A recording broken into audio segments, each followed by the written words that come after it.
Olá, eu me chamo Cícera Leiliane Miller, sou orientada pelo professor Sérgio Alberto Feldman, sou vinculada ao programa de pós-graduação em História da UFES e sou membro do Laboratório Letanes.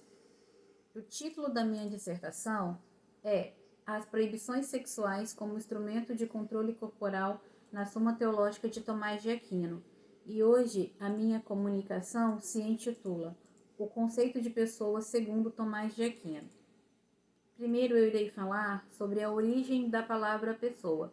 Gostaria de salientar que esse assunto é muito extenso, porém aqui eu vou dar uma breve resumida só para nos situarmos um pouco melhor de onde vem a origem da palavra pessoa.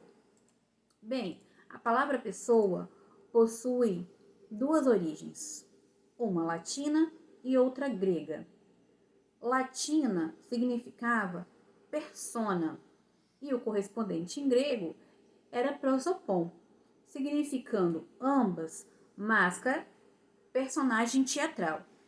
Vale salientar da importância que os povos etruscos tiveram para que a concepção da palavra pessoa, que a sociedade etrusca era bastante baseado em máscaras, tanto que cada família de um clã mais importante possuía uma máscara como que um distintivo de status. Bem, com a evolução da sociedade romana, a palavra passou para um significado de cidadão, pessoa civil. Então, o século IV, dentro do cristianismo, foi um momento em que as discussões sobre o conceito de pessoas começou a se intensificar. Agostinho de Hipona, pai da igreja, acreditava na composição dupla do indivíduo, ou seja, corpo e alma. Porém, a alma possuía um caráter superior ao corpo. Antes de Tomás de Aquino estipular o seu conceito sobre pessoa, duas correntes foram muito importantes, que vigoraram entre o século XI e o século XII. Uma foi uma visão positiva entre corpo e alma, onde ambos eram considerados amigos, dando um para o outro benesses, ou seja, corpo dava certos benefícios para a alma, assim como a alma também dava alguns benefícios para o corpo. A outra era uma visão negativa, ou seja, o homem era um composto de corpo e alma, mas alma era a parte superior e mais nobre, e a parte concreta, ou seja, o corpo, era o local de tormenta para a alma. Agora nós vamos falar sobre o conceito tomista, sobre o conceito de pessoa. Vale salientar que o conceito de pessoa não está em um único lugar na nossa fonte, porém, ela está localizada na prima parte, que é a primeira parte da Suma Teológica.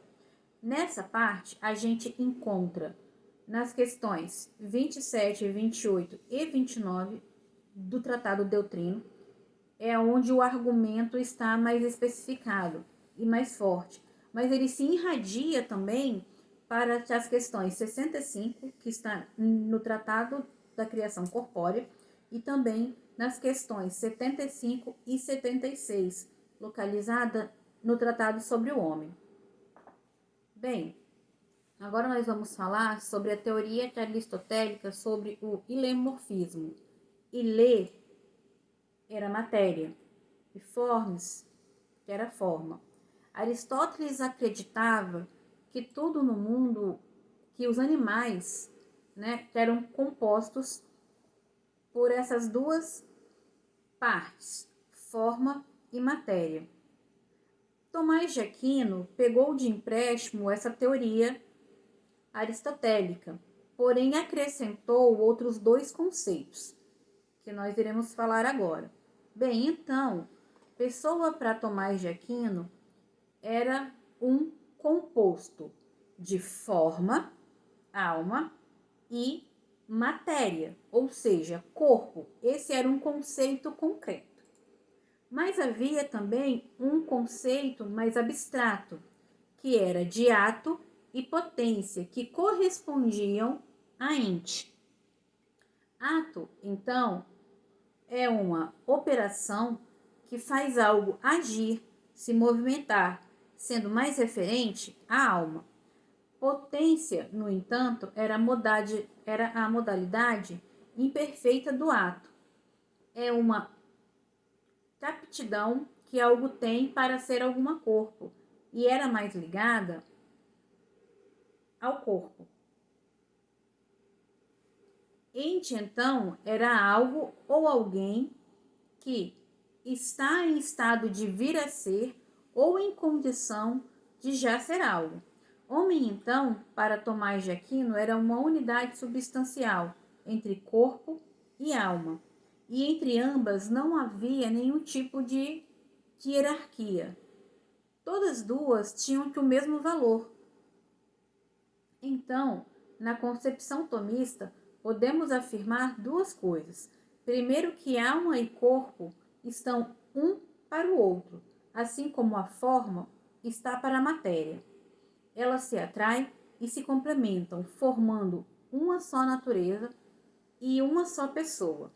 Segundo, nem o corpo nem a alma são espécies humanas, mas essa junção dos dois é um composto que desenvolve ao mesmo tempo as potencialidades vegetativas e sensitivas que estão alocadas no organismo corporal, e as potencialidades espirituais derivam da alma racional.